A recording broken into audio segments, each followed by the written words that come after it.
Hello all. तो today we will discuss a question on the arithmetic progression.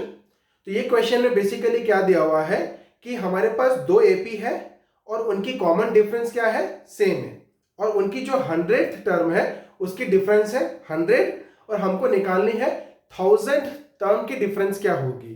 तो basically question बहुत ही easy है, let us see how to solve it. तो क्या दिया हुआ है, two APs have the same common difference. So हम क्या लिखेंगे, let the common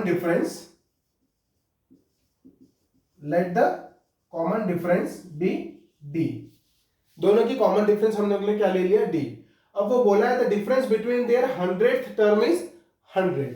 तो a 100 माइनस b 100 कितना दिया हुआ है, 100। 100th टर्म की डिफरेंस है 100। तो a 100 हो गया पहला एपी का 100th टर्म और b 100 हो गया दूसरा एपी का 100th टर्म। तो दोनों एपी के 100th टर्म के डिफरेंस कितना दिया हुआ है, 100। ठीक है। अब वो पूछा है what is the difference between their 1000th term. तो 1000th टर्म में जाने के पहले आप क्या करो, 100th टर्म क्या है वो निकालो, इसको सॉल्व करो। 100th टर्म की जो इक्वेशन बन रही है उसको हम सॉल्व करते हैं, वहीं से आपकी 1000 टर्म का आंसर भी आ जाएगा।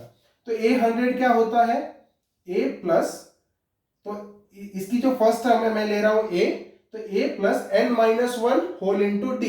तो n इधर कौन है, 100, तो कितना हो जाएगा 100-1 होल इंटू डी।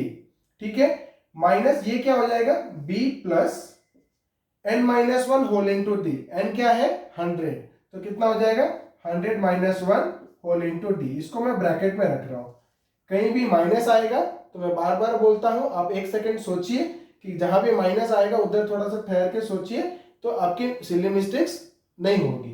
थोड़ा बस माइनस के बाद आपको ब्रैकेट दे दो, उसके बाद बहुत इजी हो जाता है।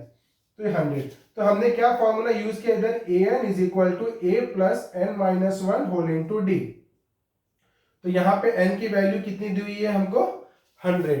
तो कितना हो गया a plus 100-1 whole into d. और दोनों का कॉमन डिफरेंस सेम है, इसलिए मैंने डी ले लिया क्योंकि दोनों एपी के कॉमन डिफरेंस क्या थे, सेम थे। अब ये कितना हो जाएगा a प्लस 99d और ये कितना हो जाएगा b plus 99d is equal to कितना हो गया 100। अब इसको अगर हम लोग ओपन कर देंगे तो कितना हो जाएगा a plus 99d minus b minus 99d is equal to 100। तो ये 99d कैंसिल हो गया, तो a minus b is equal to कितना आ गया 100। ये हमको जरूरत पड़ेगा।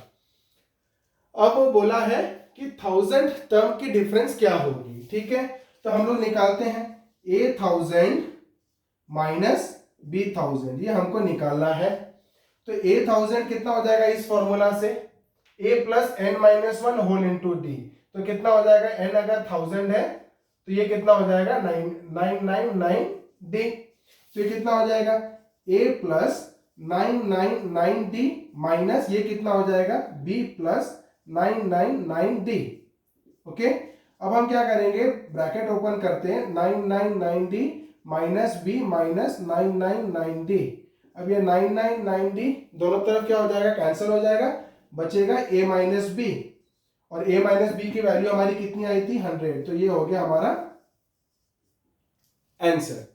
तो कभी भी कोई भी क्वेश्चन आता है तो ये क्वेश्चन बहुत ही सिंपल था, बट इससे हमको सीखने के लिए क्या मिल रहा है कि कोई भी क्वेश्चन अगर हमारा एग्जाम में आता है तो उस क्वेश्चन को समझना बहुत इंपॉर्टेंट है, और उसको समझ के आगे हमको क्या देखना है कि उसको थोड़ा देर सॉल्व करना है। जैसे 100 टर्म की डिफरेंस दी थी, आप यहीं बैठ के सोचोगे कि 100 टर्म की डिफरेंस दी हुई है और हमको 1000 टर्म की डिफरेंस निकालनी है, तो वो क्या हो जाएगा, इधर ही बैठ के सोचोगे तो दिक्कत है। आप a 100 माइनस b 100 लिख दिए और उसके बाद आप क्या कर रहे हो कि उसको थोड़ा सॉल्व करके कहाँ तक जा रहा है वहां तक आके आप रुक जाओ, यहां से आगे नहीं बढ़ पा रहे, कोई प्रॉब्लम नहीं है, देन आप 1000 टर्म का निकालो, आपका आंसर आ जाएगा। तो इस तरीके से क्वेश्चन की अंडरस्टैंडिंग बहुत जरूरी है कोई भी क्वेश्चन सॉल्व करने के लिए। तो अभी के लिए इतना ही, बने रहिए मेरे साथ मेरे आगे के वीडियोस के लिए। Thank you.